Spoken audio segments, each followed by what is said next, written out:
That straw looks awfully comfortable, though.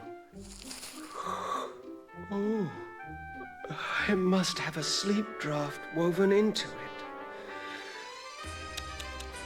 Imagine frightening a poor defenceless old thing like me. Caw. Well, I may not be much good with fire, love, but I still enjoy the taste of tender, firm young meat. One blasted stick of wood left, curse that lad! 10,000 swords to forge, and the furnace is about as cold as my chances for promotion.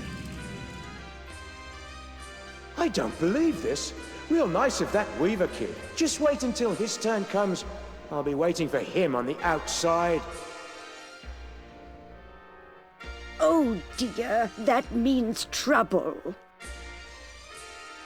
If Elder Atropos saw his staff treated so, he'd have something to say about it. You could be sure of that. Careful now, old bird. Let's not singe the feathers.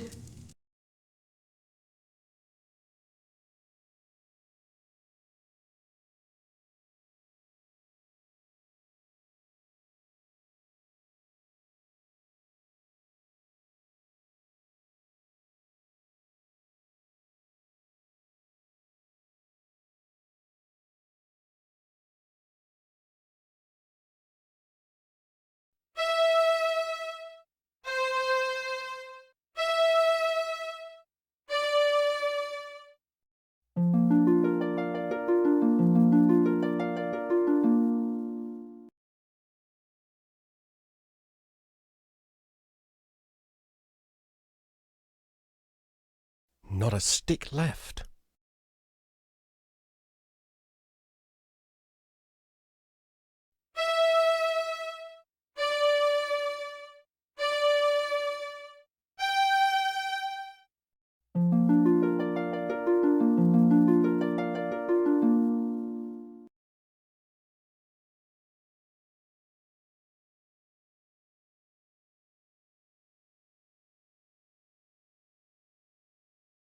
I probably shouldn't go back there dressed like this.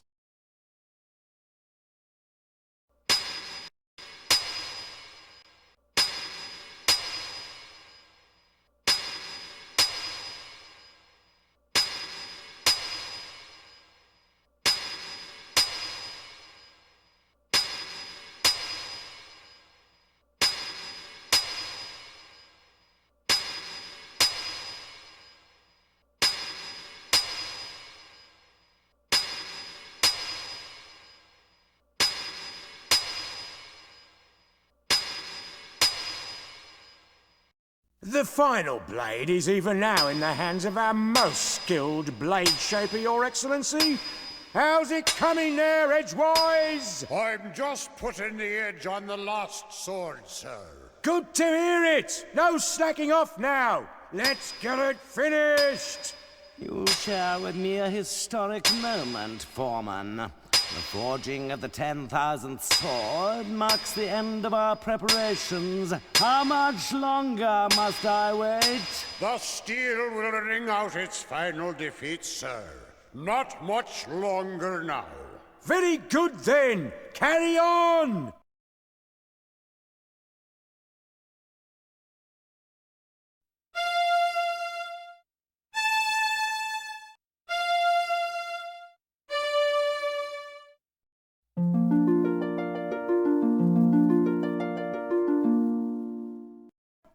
What?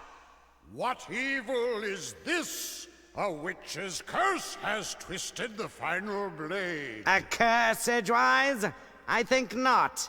It would take more than a mere witch's curse to ruin my plans. You there! Could it be that this little prank is of your doing? Yes? Well then, I would be honored to have you as my guest at the cathedral. I know some other curses that may amuse you.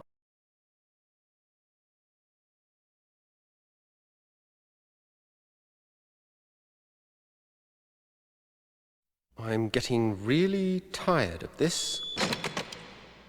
Allow me to introduce myself. I am Bishop Mandible, trans-ultimate apostle of the anti-secular conclave of clerics. I know. Am I expected to kneel? Silence, you impudent punk! This is my assistant, Cobb. Charmed, I'm sure. And you require no introduction. Your cloak and staff betray your origins. But I must say I'm surprised to find you here. It's been quite a long time since any weaver bothered to leave that dreary little rock you call home. Loom.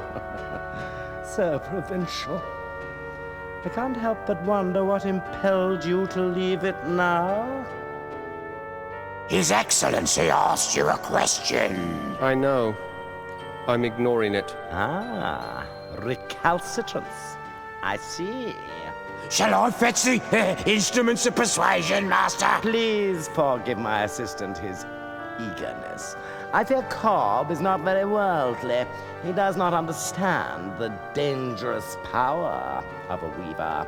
Dangerous? Your Reverence, him? Quite dangerous indeed, my dear Cobb. In fact, he could burst this flimsy iron cage open with hardly a second thought. That's impossible, most exalted one. I inspect the locks personally every fortnight. Observe and learn then, for even now your prisoner plans his escape.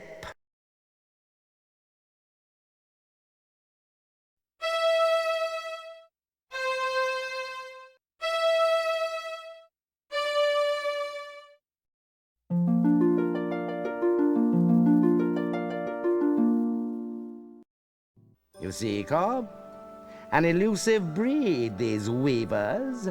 Fortunately, however, they're quite helpless without their weaving sticks. That distaff will never work for you. Oh, no, my young friend, you're quite wrong about that. Come, let me show you why. Consider the common graveyard. There, the boundary between the living and the dead is indistinct. Every graveyard's like that, so? Now, imagine what might happen if this delicate boundary were to be somehow breached. Torn open, so to speak. It's not that simple. You can't just rip the pattern apart like an old rag. But it is that simple, my boy, and I can. I have only to lift this rod, and the legions of the dead will stream forth onto the plane of the living. A vast army of the dead, nourished by the shepherd's flocks, armed by the artisanship of the blacksmiths, guided by the glassmaker's sphere. All under the spiritual leadership of one supreme commander, me! The final hour is now at hand. The age of the clerics is upon us. I have preparations to attend to, Cobb. Don't let this boy out of your sight. He is to touch nothing. You understand me? Perfectly, Your Excellence. Lord Mandible, ruler of the universe. I do like the sound of it. I'll have to change my stationery. You're not so dangerous now then, are you?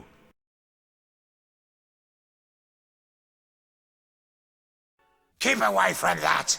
His Eminence said not to touch anything. I wasn't going to touch it. Just looking, Cobb, that's all. Just looking, eh? Well then, perhaps we can do a bit of a trade.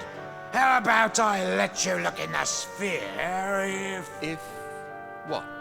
Well, the legends say that to gaze upon an uncloaked weaver brings death. Naturally, we clerics aren't given to such silly superstitions, but I'm curious. Let's answer this one once and for all, shall we?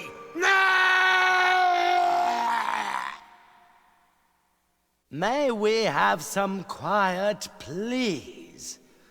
I can't even begin to invoke the dead with all that screaming. Well, he can't say he wasn't warned.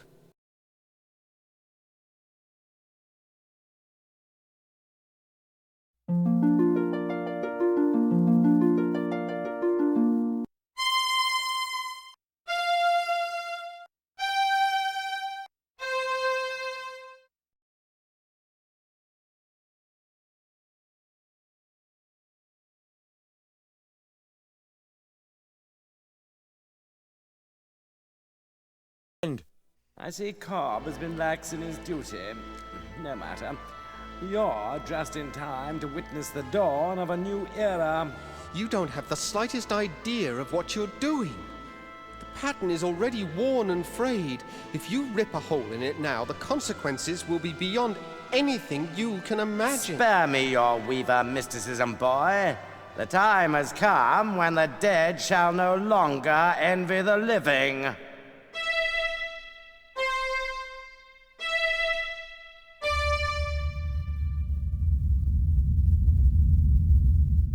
You've torn the pattern completely open. And with it, the eyes of the dead. Behold! I have a very bad feeling about this. Who dares disturb the peace of those who sleep? I welcome and greet you, noble spirit.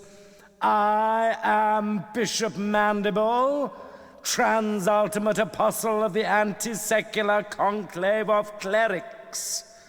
And whom have I the honor of summoning? I don't think I want to be part of this conversation. No one obeyed any summoning of yours, foolish mortal. I have summoned you. I am Chaos. You have merely opened the door, and I have passed through it. For this, you shall be rewarded. Join me now, as my slave.